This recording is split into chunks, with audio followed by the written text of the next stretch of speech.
Namaste student, I welcome you all in Anupama classes through YouTube channel.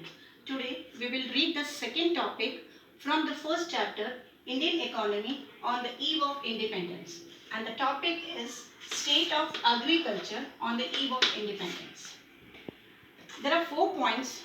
Based on these 4 points, we can say our economy on the eve of independence was called as a backward economy. The first point, agriculture sector on the eve of independence, low level of production.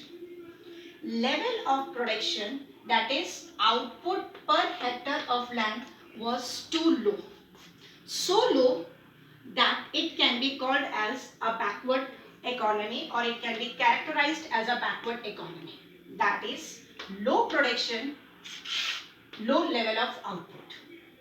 Despite large area under cultivation, इतने लोग खेती में काम कर रहे थे, ज़्यादा population खेती में एंगेज थी, उसके बावजूद भी जो प्रोडक्शन हुआ करता था वो बहुत ही कम था. Now the second point is high degree of vulnerability. Agriculture showed a high degree of vulnerability. That is, agriculture was totally dependent on rainfall. Good rainfall implies good production. Poor rainfall implies poor production. And no efforts were made in the British period for the permanent means of irrigations like wells and canals. And now the third point, a wedge between owner of the soil and tiller of the soil. Owner of the soil shared the output. And secondly, they never shared the cost of output. जो भी खेती करने के लिए cost लगता है, किसी चीज का प्रोडक्शन में जो कॉस्ट लगता है, उसमें ओनर ऑफ द सॉइल कभी भी अपने आप को एंगेज नहीं करता था. He only shared the output. Never committed to prosperity of agriculture. Agriculture की उन्नति के लिए या बढ़ावे के लिए वो कभी भी कोई काम नहीं करता था. Only interested in maximizing the rental income.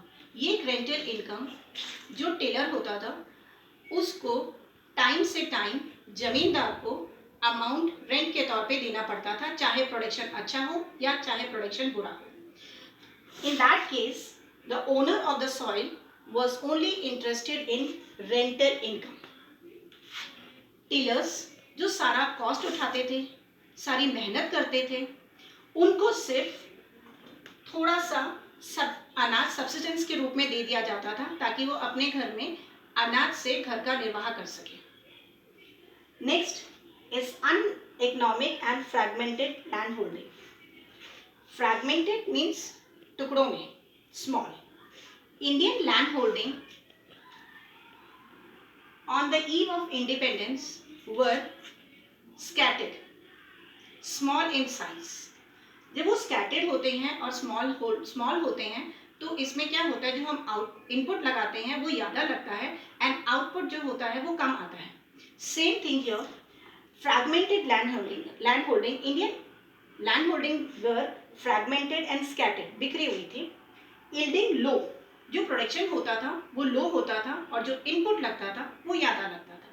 तो ये 4 पॉइंट्स हैं जिसके बेस में we can say that our economy at the time of independence were called as a backward economy. So thank you students. Rest we will do it in the next video.